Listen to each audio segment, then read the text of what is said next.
Hello সবাইকে, it's me বৃষ্টি। আর আজকে কিন্তু আমি তোমাদের সাথে কোনো ব্লগ শেয়ার করছি না। আজকে আমি তোমাদের সাথে একটা কুকিং রেসিপি শেয়ার করছি। আজকে বানাচ্ছি ভেজিটেবল স্যুপ। আর ভেজিটেবল স্যুপটা একটু অন্যরকম করে আমি আজকে বানানোর চেষ্টা করেছি। তো দেখো কী কী এখানে আমি নিয়ে নিয়েছি।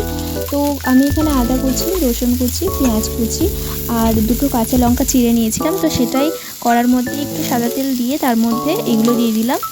আর বেশ কিছুক্ষণ ধরে আমি এটাকে ফ্রাই করে নিলাম। আর এটা থেকে খুব সুন্দর একটা স্মেল আসার পর এর মধ্যে আমি ভেজিটেবলসগুলো অ্যাড করে নিলাম। ভেজিটেবলসের মধ্যে এখানে আমি নিয়ে নিয়েছি ক্যাপসিকাম কুচি, গাজর কুচি, আর মেন জিনিস যেটা স্যুপের টেস্টটাকে আরও সুন্দর করে তুলবে সেটা হচ্ছে বেবি কর্ন। তো দেখো এটাকে আমি কিছুক্ষণ ফ্রাই করে নিয়েছি। এর মধ্যে একটু নুন আর গোলমরিচের গুঁড়ো দিয়ে কিন্তু আমি এটাকে ফ্রাই করেছি। আর সামান্য একটু ভাজা হয়ে আসলে এর মধ্যে সামান্য পরিমাণে আমি টমেটো সস দিয়ে দিলাম। টমেটো সস কিন্তু এই টেস্টটাকে আরও সুন্দর করে তুলবে। এখানে কিন্তু টমেটোর জায়গায় আমি টমেটো সস ইউজ করেছি। আর একটুখানি আমি সোয়া সসও অ্যাড করলাম।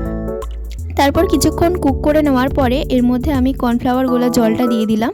কর্নফ্লাওয়ার গোলা জলটা দেওয়ার একটাই কারণ, সেটা হচ্ছে ডেন্সিটিটাকে কিন্তু নিয়ে আসবে। আর ডেন্সিটিটা নিয়ে আসার জন্যই এটা দেওয়া।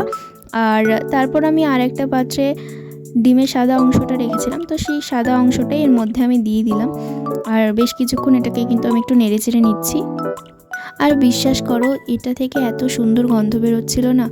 যাই হোক, তারপর আমি এর মধ্যে একটু জল দিয়ে দিলাম।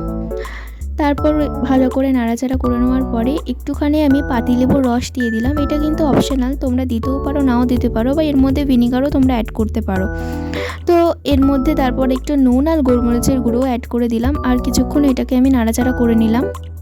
এটা বানানো কিন্তু খুবই ইজি, তোমরা কিন্তু মাস্ট একবার ট্রাই করে দেখতে পারো। যদি ভালো লেগে থাকে তোমাদের রেসিপিটা, তাহলে আমাকে কিন্তু অবশ্যই তোমরা জানিও যে তোমাদের কেমন লাগলো। আর দেখো আমার স্যুপটা অলরেডি রেডি হয়ে গেছে। দেন আমি এটাকে টেস্ট করে দেখবো। আর বিশ্বাস করো এত সুন্দর টেস্ট হয়েছিল এটা। যাই হোক, তো তোমাদের যদি ভিডিওটা ভালো লেগে থাকে একটা লাইক করো, কমেন্ট করো, শেয়ার করো, আর আমার চ্যানেলটাকে সাবস্ক্রাইব করতে ভুলো না।